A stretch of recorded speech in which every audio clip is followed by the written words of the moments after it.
Sebenarnya akar sejarah Amerika itu dimulai dari Muslim. Kekuatan Islam di Amerika sekarang itu sebenarnya kekuatan yang masih embrional sebenarnya. Dia adalah society yang belum terpimpin. Oh, ternyata mereka itu bisa memahami agama dengan caranya sendiri. Jangan kita membayangkan bersiar di Amerika itu kita akan menggunakan metode seperti dakwah di Bantul. Apakah akan mempengaruhi peta politik di sana juga? Iya, tapi cepat atau lambat. Baik. Saya berharap lambat dari sisi politik.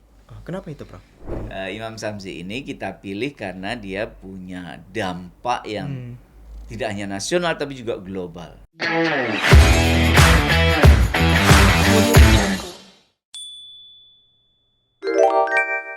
Assalamualaikum warahmatullahi wabarakatuh. Senang. Halo Sobat Muda Bandunia, aku Ihsan dan selamat datang kembali di podcast UMY Talks Season 5. Podcast di mana kita tidak hanya berbicara atau ngobrol seputar hal-hal ringan di kampus muda mendunia, tetapi juga akan membahas mengenai isu-isu penting dan relevan bagi kita, generasi muda di Indonesia yang hidup di tengah dunia yang sepertinya terus berubah ini dinamikanya sepertinya ya. Nah, teman-teman Sobat Muda Mendunia, di episode kali ini sebenarnya episode yang sangat menarik karena ini momentumnya berbarengan ataupun akan menuju dengan perayaan dari penganugerahan UMY Awards 2026, di mana ini merupakan ajang penghargaan bergengsi yang diberikan dari UMY kepada para tokoh nasional yang memiliki keunggulan di bidangnya masing-masing seperti itu, Sobat. Nah, mungkin sebelum kita masuk ke pembahasan utama dari podcast kita pada episode kali ini yang memang sejalan dengan semangat dari UMY Awards, kita bahas sedikit dulu nih soal apa sih sebenarnya UMY Awards itu dan kepada siapa penghargaan tahun ini diberikan. Nah, untuk itulah di episode kali ini kita sudah kedatangan seorang tokoh dari UMY, seorang dosen hubungan internasional dan juga merupakan panitia dari ajang penganugerahan UMY Awards 2026. Mari kita sambut, selamat datang di UMY Talks Bapak Dr. Takdir Ali Mukti. Selamat datang, Assalamualaikum semuanya dan para pemirsa semuanya. Sehat? Alhamdulillah. Dokter? Alhamdulillah, luar biasa. Nah teman-teman, mungkin buat sobat yang belum tahu, seperti yang tadi sudah saya sampaikan juga, Pak Dr. Takdir Ali Mukti ini merupakan dosen dari Prodi Hubungan Internasional UMY yang sebenarnya spesialisasinya di bidang para diplomasi ya, Pak Dr. Takdir Ali Mukti, tapi juga sangat concern di isu-isu politik global, termasuk juga mungkin isu-isu Islam di kancah global ya, Pak Takdir ya. Politik Islam, betul sekali. Nah, mungkin Prof, seperti yang tadi saya sampaikan, sebelum kita masuk nih ke pembahasan kita bahas dan kulik sedikit dulu mengenai apa sih sebenarnya UMY Awards ini, Pak Takdir, kalau boleh diceritakan sedikit. Oke, jadi UMY Award itu dulu pertama kali diberikan tahun 2002, mungkin Anda belum lahir. Oh, 2002. Iya, ya, saya masih 2 tahun kayaknya. 2 tahun ya, masih kecil namanya. Iya, masih kecil banget. Orang pertama yang mendapat waktu itu adalah tokoh reformasi, Profesor Dr. Amin Rais. Pak Amin Rais. Itu UMY Award yang pertama. UMY Award yang pertama. Dan itu secara secara sebenarnya maunya sih berkala ya, tetapi kadang ada kendala-kendala teknis. Baik. Sehingga itu tetap kita berikan. Kita berikan meskipun tidak bisa tiap tahun gitu. Iya. Itu kepada tokoh nasional yang memiliki dampak nasional dan keumatan. Nah, ini jadi penciri penting kita, ya, penting di situ. Ya. Jadi ada kaitannya dengan keumatan dakwah kita, tapi juga ada kaitannya bagaimana dampak nasionalnya gitu. Jadi dia tidak ada di Menara Gading, tidak Menara Gading. Ya. Jadi ini tokoh yang berdampak. Nah, untuk sampai pada tahun ini berkesimpulan Imam Syamsi Ali itu nama beliau yang dia berikan sendiri. jadi jangan pakai nama lain. Jadi Imam Syamsi Ali. Pak Imam Syamsi Ali yang akan menerima penghargaan itu, di tahun ini. Tahun ini. Siap. Itu diseleksi dari 150 tokoh. 150 ya, Pak. Saya dari awal mengikuti kan sebagai tim ya. Siap. Saya tidak usah menyebut tokoh-tokohnya. Baik. Tokoh-tokohnya, tetapi yang paling berdampak bahkan tidak hanya nasional, tapi international ekosnya itu ada Imam Syamsi Ali. Iya. Jadi kalau kita lihat Dan dari sisi keumatan Muhammadiyah, beliau itu alumni mualliminnya Makassar. Oh, muallimin Makassar. Iya, jadi Darul Arqam, pesantren Darul Arqam. Oh, jadi memang erat dengan Muhammadiyah Memang juga. lahir di situ. Ah, Iya. siap. Maka ketika beliau diminta mendirikan pesantren oleh Kiai Hasyim Muzadi dulu, ya ketua NU waktu itu. Oh, oke. Kita sangat akrab dengan Kiai Hasyim Muzadi karena beliau itu satu kos-kosan dengan Pak Din Samsudin, satu kos-kosan dengan Pak Muhammad Muqaddas yang mendirikan UMY ini di Gontor. Tokoh-tokoh Muhammadiyah Tokoh juga Muhammadiyah ya. dan NU itu jadi satu priuk. Ya, Ya, jadi lahir dari dari tempat Yang sama, belajar yang ya. sama gitu. Baik. Nah, waktu itu loh Kiai, aku niku aneh. Saya ini orang Muhammadiyah ya gitu kan. Nah, itu malah enggak usah. Lu Muhammadiyah kamu bilang aja NU enggak apa-apa gitu. Jadi gitu. Jadi itu guyonnya dalam Iya, arti tokoh yang selevel beliau itu Kiai Hasyim Muzadi itu sudah nggak mikir NU Muhammadiyah lagi. Udah. Tapi sudah humanity keumatan global. Sudah lebih luas ya, Lebih Pak. luas Tidak disekat-sekat lagi. Tidak ada sekat lagi. Baik. Karena kita kalau membicarakan sekat itu tentu justru akan mempersempit khazanah kita. Iya, Tetapi betul. organisasi adalah alat kita berdakwah. Siap. Anda di kapal itu, saya di kapal ini, dan mari ke tujuan yang sama gitu kan. Gitu. Nah, kembali ke Imam Syamsi. Imam Syamsi ini dia sebagai orang yang mengerti ilmu agama dan juga punya semangat dakwah dengan bahasa ilmu alat yang cukup gitu, mengemban misi di New York dengan susah payah loh, tidak hanya langsung gampang, tidak, perjuangannya ternyata berat. Berdakwah di sana. Nah, singkat kata, beliau bisa menjadi ikon dari penyebaran Islam yang damai. Nah, ini yang penting. Di tengah Islamofobia, Islamofobia Amerika yang sangat akut. Ya, terutama di masa Trump sekarang. Betul, gitu kan, di masa betul. Nanti Trump kita bahas sekarang. lebih Nah, lanjut. nanti kita bahas ya.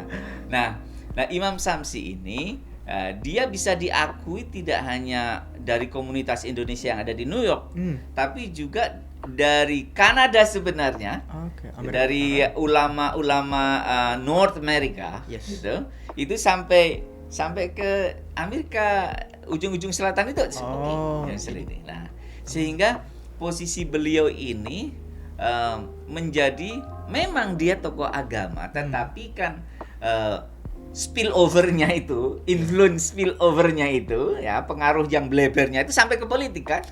Akhirnya orang mau jadi presiden juga pasti jurkamnya ada yang ke sini dong. Iya, gitu. ada yang sowan ibaratnya kalau di Indonesia ya, Prof ya. Gitu. Iya. Termasuk wali kota dan sebagainya. Siap. Jadi Imam Syamsi ini kita pilih karena dia punya dampak yang tidak hanya nasional tapi juga global, dan dia orang kita, quote and quote. Jadi itulah kira-kira. Jadi sudah di-spill nih sama Pak Takdir teman-teman bahwa yang menerima penghargaan UMY Awards di tahun 2026 ini adalah Pak Syamsi Ali. Imam Syamsi Ali, seorang imam di New York ya, Pak ya. Yang tadi seperti yang sudah Pak Takdir sebutkan juga, tidak hanya berdampak tapi juga sangat membumi ya Pak Takdir ya, sangat tidak ada di Menara Gading tapi juga dekat dengan kultur, sosial, masyarakat seperti itu. Jadi memang pertimbangan dan kriteria-kriteria itulah yang akhirnya memutuskan UMY memberikan penghargaan UMY Awards kepada Imam Syamsi Ali. Siap. Nah, ini topik yang menarik banget teman-teman. Tadi kan Pak Takdir juga sudah menyebutkan bagaimana Imam Syamsi Ali ini di tengah mungkin kebijakan dalam tanda kutip kontroversial ya Pak, atau nyeleneh dari pemerintahan Presiden Donald Trump sekarang, berhasil memiliki mungkin juga pengaruh yang luas, yang kuat juga di komunitas Muslim, tidak hanya di Amerika tapi sehingga Amerika Utara, Amerika Selatan juga mendapatkan spillovernya dari pengaruh dari Imam Syamsi Ali. Nah, kita mau bahas sedikit juga mungkin dari ranah mungkin politik ya Pak, sosial politik, bagaimana komunitas Islam di Amerika Serikat ini terus berkembang hingga saat ini. Nah, ini kan sudah sering banget kita dengar juga teman-teman beritanya soal Amerika Serikat dan juga Islam. beberapa kebijakan kontroversial tadi seperti travel ban dan juga mungkin pelabelan kelompok-kelompok ekstremis ataupun terorisme bagi beberapa organisasi Islam oleh Donald Trump itu sendiri. Baik. Nah, namun di balik semua itu ada beberapa cerita yang sepertinya jarang tersorot nih Sobat Muda Mendunia, di mana seperti yang tadi Pak Takdir sempat spill juga sedikit bahwa komunitas Islam di Amerika Serikat itu sudah mulai tumbuh, sudah memiliki suara dan bahkan memiliki pengaruh yang kuat di panggung politik Amerika Serikat. Jadi sebenarnya pertanyaan besarnya Pak Takdir yang mau kita bahas itu apa sih sebetulnya yang terjadi di Amerika Serikat, dan mungkin bagi kita generasi muda di Indonesia mungkin yang bisa kita pelajari dari fenomena ini seperti apa? Saya memang pecinta sejarah. Oke. Saya ingat betul waktu di lain saya kuliahnya tidak hanya di HI tapi juga di Fakultas Syariah Muhammadiyah Jinayat. Jadi saya ingat guru saya dulu bilang, siapapun Anda di mata kuliah apapun, jangan lupakan 3 hal. Yang pertama sejarah. Yang kedua adalah filsafat. Yang ketiga ya agama itu sendiri. Agama. Jadi apapun itu. Nah, jadi agama, sejarah, dan filsafat. Nah, kenapa saya mau ke situ? Sebenarnya itu pintu ketika kita masuk memahami Amerika. Amerika sekarang ketika ada gelombang Islamofobia dan sebagainya, sebenarnya mereka lupa sejarah. Sebab apa? Sebab sebenarnya kalau orang Amerika itu tidak sengaja, saya bilang sengaja ya, tidak melupakan sejarahnya, sebenarnya akar sejarah Amerika itu dimulai dari Muslim society. Jadi 180 tahun sebelum Columbus ke sana, itu seorang sultan dari Mali, tepatnya tahun 1311, 1312, karena itu 2 kali mission. Dengan 200 kapal dan akhirnya diulang lagi dengan almost 2000 kapal gitu.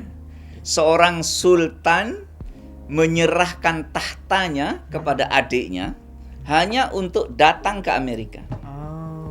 Dan adiknya itu nanti yang akan terkenal dalam sejarah Islam sebagai Mahsan Musa. Raja yang ketika dari Mali dia haji ke Mekah, harga emas dunia jatuh. Sangat berpengaruh. Mahsan Musa.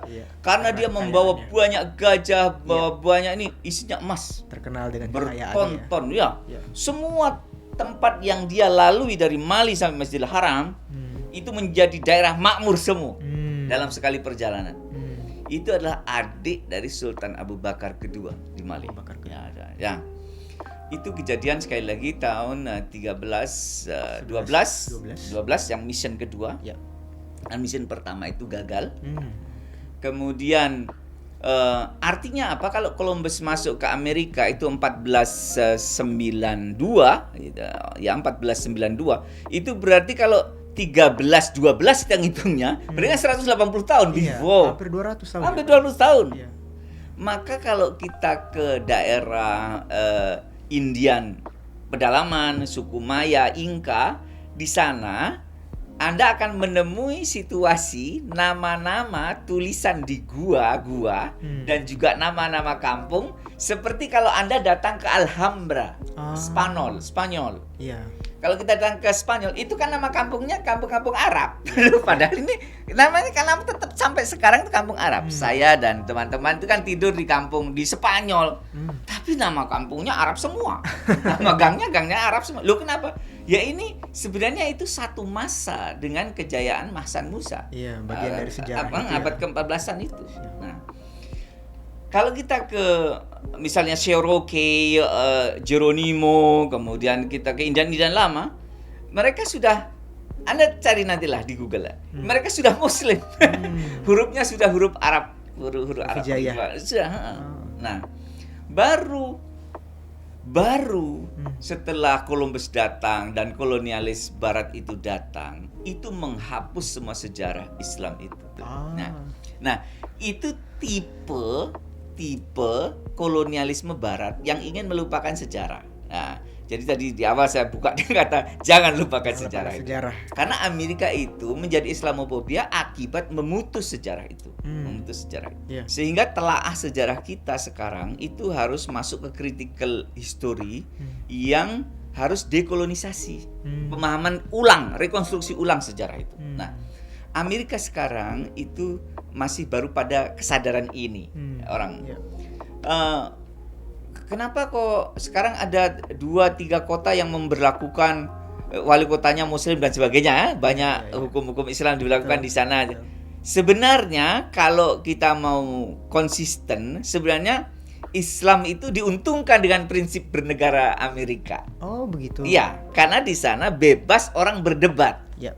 Nah, liberal itu. Ya. Liberal dalam arti perdebatan. Siap. Kan boleh mengatakan, wah presiden Amerika begini, nggak ditangkap juga. Iya, karena menjunjung free speech juga. Nah, ya, free speech di Amerika Serikat. itu menguntungkan. Karena pasal free speech itu yang diperjuangkan oleh Nabi pada perjanjian pertama Hudaybiyah. Yeah. Nah, itu prinsip bebas ngomong ini sebenarnya kita punya kekuatan di Amerika dengan prinsip ini, sehingga kehadiran Samsi Ali itu menjadi penting karena dia menjadi quote and quote Hujjatul Islam. Dia menjadi Hujjatul Islam, dia pembawa hujah Islam di negeri itu sekarang, di wilayah yang free speech.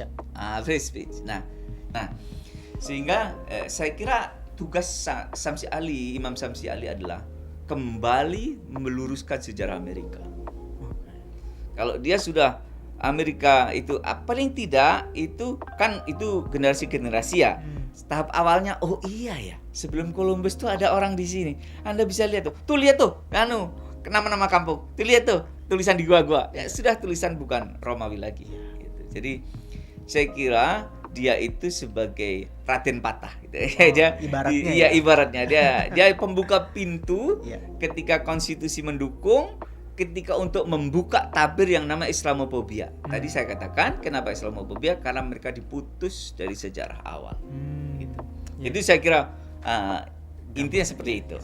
Awalnya. Wah, ini menarik banget Pak Takdir. Jadi sebenarnya sejarah peradaban Islam juga tidak bisa dipisahkan dari discovery Amerika itu sendiri. Sama sekali tidak. Baik, dan semakin berkembang hingga saat ini dengan adanya perlindungan dari negara seperti kebebasan berpendapat dan sebagainya, sepertinya memang seperti yang tadi sudah kita bahas juga Pak Takdir, komunitas Islam semakin kuat di Amerika Serikat, apalagi dengan adanya tokoh seperti Imam Syamsi Ali juga menjadi hujah tadi ya Pak Takdir ya di Amerika Serikat juga. Nah, ini kalau dari kacamata Bapak sendiri melihat apakah memang fenomena ini yang menunjukkan mungkin semacam resiliensi komunitas Muslim di Amerika Serikat Pak, di tengah negara yang liberal, yang memang apa saja itu boleh diutarakan, boleh diucapkan, boleh didebat, dengan Islam yang semakin kuat di sana, apakah itu menunjukkan resiliensi juga Pak? Ya, jadi yang bisa kita pahami sekarang saja, entah nanti labelnya apa, gitu ya, entah nanti labelnya apa, itu kekuatan Islam di Amerika sekarang itu sebenarnya kekuatan yang masih embrional sebenarnya. Embrional. Dia adalah society yang belum terpimpin. Dan jangan memahami Muslim Amerika itu sebagai monomadhab misalnya, monokultur sebenarnya. Bahkan saya yakin-yakinnya, jika ada penguatan Islam di Barat maupun di Amerika, itu akan membuka kesadaran tradisional orang-orang penganut madhab. Misalnya kita orang Sunni, Ahlussunnah wal Jamaah, wa Syi'i, itu akan terbuka pikirannya benar bahwa ternyata mereka itu bisa memahami agama dengan caranya sendiri. Jangan kita membayangkan bersyiar di Amerika itu kita akan menggunakan metode seperti dakwah di Bantul. Nggak bisa. Apa maksud saya? Jadi di sana itu beda sekali yang namanya fikih ibadah dengan fikih dakwahnya. Itu berbeda. Fikih ibadah mungkin fatwa ulama akan strict ya, begini. Tapi fikih dakwahnya itu akan ya harus banyak toleransi, lebih lebih fleksibel. Kita harus, ya kalau kita diundang ke gereja ya kita harus mau. Kita untuk ceramah di gereja ya kita harus mau. Jadi dan dilalahnya Nabi kita itu memberi contoh-contoh hubungan Muslim dan Muslim itu dengan baik gitu. Jadi kita bukan orang yang ahistoris. Bahkan kita dengan metode konstruktivisme, kenapa sebuah pemikiran itu muncul? Itu kita bisa memahami Syiah. Syiah kok bisa muncul seperti itu ya? Saya menjelaskannya sederhana. Kalau kok Syiah bisa muncul seperti itu, Pak? Ya bisa. Dia masih Islam aja untung. Dia masih Islam saja untung. Kenapa? Coba bayangkan kalau kamu sebagai pecinta Ahlul Bait, sebagai keluarga Nabi, cucunya Nabi loh kepalanya dipakai sepak bola. Lalu ya kan? Husin. Lalu yang pakai sepak bola apa? Orang yang mengaku itu Ahlus Sunnah wal Jamaah. Apa Anda bangga? Mengerikan itu. Nah, orang di New York itu bisa terbebas dari pikiran seperti ini untuk memaknai agama yang lebih baik. Sehingga di sana ada Yohran yang itu adalah Syiah. Yohran itu Syiah. Imam Syamsi Ali quote and quote ya Ahlus Sunnah wal Jamaah itu kan. Jadi di sana itu akan terjadi pertemuan ide, kalau bukan kompetisi ya. Tapi pertemuan ide dari pemahaman-pemahaman yang madhabi, yang orang Sunni, orang dia kumpul di sana. Mereka menghadapi masalah bersama namanya Islamofobia, gitu. Sehingga mereka akan saling membuka keran toleransi pikiran satu sama lain. Dan saya yakin kalau ini diteruskan dari generasi ke generasi, itu akan melahirkan sebuah quote and quote madhab baru, ya, pemahaman Islam yang lebih terbuka. Karena selama ini madhab itu didiskusikan hanya internal madhab. Jadi orang Sunni diskusi dengan orang Sunni, lalu jelek-jeleknya yang lain. Orang Syiah diskusi dengan orang Syiah, yang lain. Nah, sekarang dia dalam kondisi yang kepepet semua, berkumpul, bertemu, lalu sebenarnya gimana? Sudah kita lupakan sejarah yang lama-lama itu. Itu kan katanya begitu. Sudahlah, itu jangan mewariskan kebencian di antara generasi Muslim terkait dengan kelahiran Syiah. Anda sebagai orang Sunni juga nggak akan bangga dengan orang yang menyembelih Imam Husin. Sebagai orang Syiah, Anda juga nggak bisa meneruskan kebencian Anda kepada para sahabat yang lain. Episode sejarah gelap itu sudah selesai, dan mari kita bangun episode sejarah baru yang itu Islam yang jenis pemahaman ala Barat yang merdeka seperti ini. Saya kira besok akan membawa peradaban baru, dan itu di tempat yang sekarang quote and quote jahiliyah, tetapi sudah dibuka dengan prinsip kebebasan. Nah, itu kemenangan Islam itu ketika didiskusikan secara bebas boleh. Nah, itu hujah akan muncul dengan kuat. Nah, saya kira itu gambarannya. Nah, tentu mungkin kalau saya melihat, mungkin Bapak juga memiliki pandangan sama atau berbeda, akan menentukan peta politik di Amerika Serikat juga kah? Karena kan tadi Bapak juga sudah menyampaikan bagaimana pengaruh dari Imam Syamsi Ali sendiri karena begitu kuat dan begitu luas, bahkan mungkin juga mempengaruhi dinamika politik di sana terkait election dan sebagainya. Nah, jika memang situasi dan fenomenanya seperti ini, Pak Takdir, yang seperti yang sudah Bapak sampaikan juga, dengan kebebasan berpendapat, bagaimana satu dan dua kelompok saling bertemu satu sama lain, mendiskusikan banyak hal, dan juga pengaruh Islam di Amerika Serikat juga, Prof, mungkin apakah akan mempengaruhi peta politik di sana juga? Iya, tapi cepat atau lambat. Baik. Saya berharap lambat. Oh begitu. Dari sisi politik. Kenapa itu, Prof? Jadi godaan orang berdakwah itu buru-buru pengen berkuasa. Karena memang dakwah yang efektif kalau bisa memegang kekuasaan. Itu iya.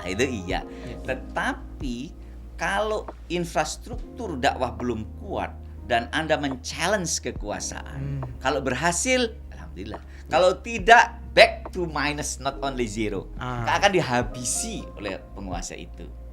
Sehingga saya berharap jangan buru-buru bermain di ranah politik.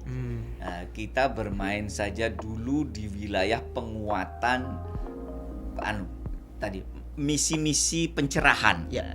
Pencerahan Amerika, pencerahan minimal diingatkan tentang sejarah masa lalunya dulu. Itu untuk memotong Islamophobia. Jadi Amerika ada kesadaran bahwa your rooted history itu sebenarnya start from Muslim society. Itu satu tahap. Tahap berikutnya adalah ketika itu ada kesadaran itu, dakwahnya Imam Samsi Ali yang tentu saja multicultural, yaitu pasti orang Afrika diajak, orang Iran diajak, orang akan melihat wajah Islam yang multikultural. Berbeda kalau kita ngomong di Bantul, itu pasti monokultur itu, monokultur. Ya. Atau kita melihat Islam Arab, pasti berjenggot, gitu. Saya suka jenggot, tapi dilalnya kalau saya pakai jenggot begini agak wagu, jadi nggak saya bawa, nggak saya. Ya itu. Baik. Nah, ya itu. Atau kita melihat Arab itu, melihat Arab itu akan monokultur. Tidak ada satu pun di dalam Quran atau hadis yang menguatkan monokultur itu. Tidak ada Arab, tidak ada Ajam, semuanya sama. Tidak ada sama sekali. Ciptakan suku dan bangsa-bangsa supaya apa? Nggak berkelahi, nggak kenal mengenal. Ya, jadi semuanya itu tidak ada yang mendukung monokultur. Dakwah monokultur nggak ada yang mendukung. By text, by apalah yang diajarkan agama kita. Loh, tapi kok dulu orang Arab banyak. Ya, orang Arab waktu itu kan dilalahnya ketempatan Nabi. Amerika itu akan menyiarkan Islam yang multikultural dan itu yang paling mendekati pesan yang ada di Quran dan di Sunnah. Kapan sih Nabi tidak multikultural pesannya? Kan nggak ada.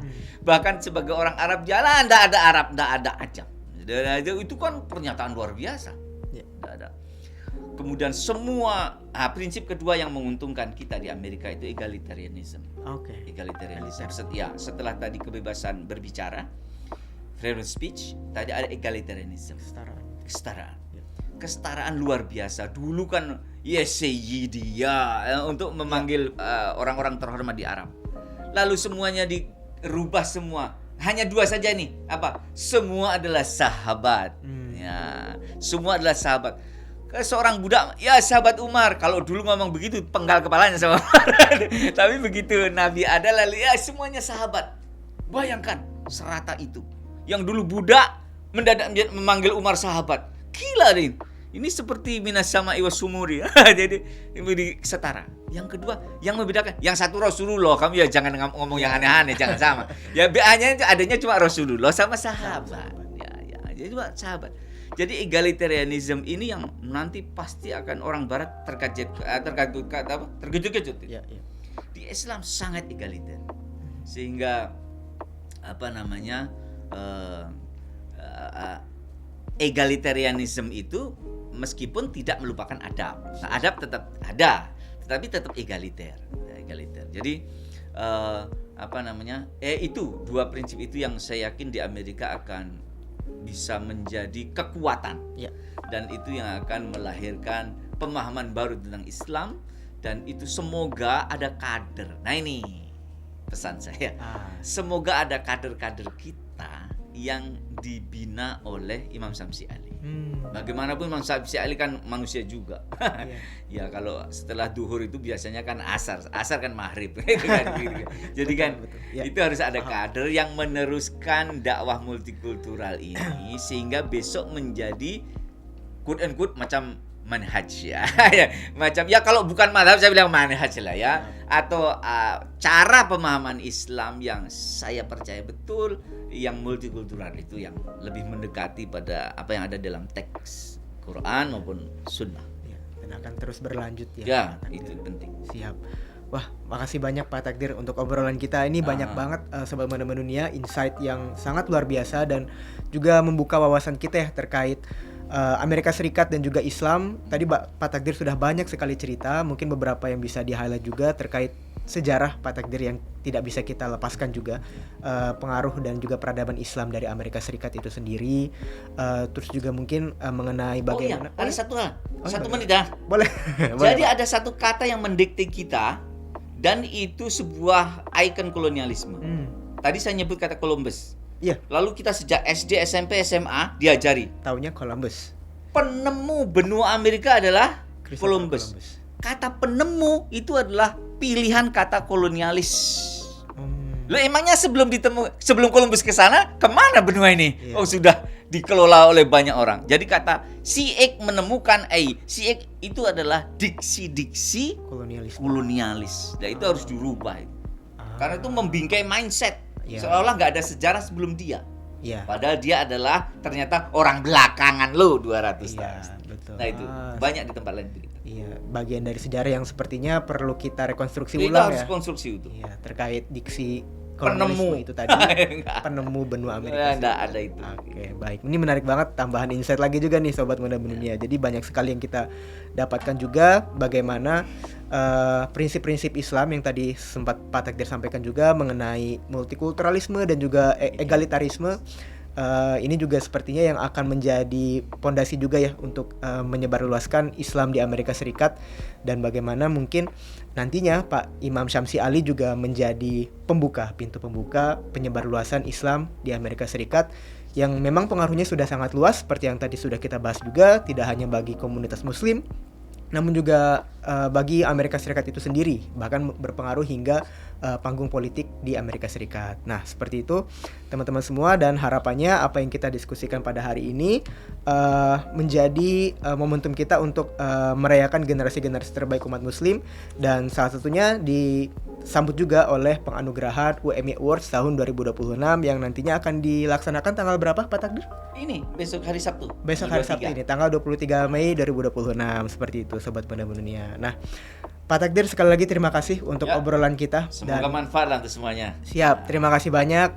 Terima kasih juga kepada Sobat Muda Mendunia yang sudah menyaksikan episode spesial kita bersama Pak Takdir pada kesempatan kali ini. Dan saya Ihsan selaku host pamit undur diri. Jangan lupa untuk menyaksikan terus podcast UMI Talk Season 5 episode-episode berikutnya.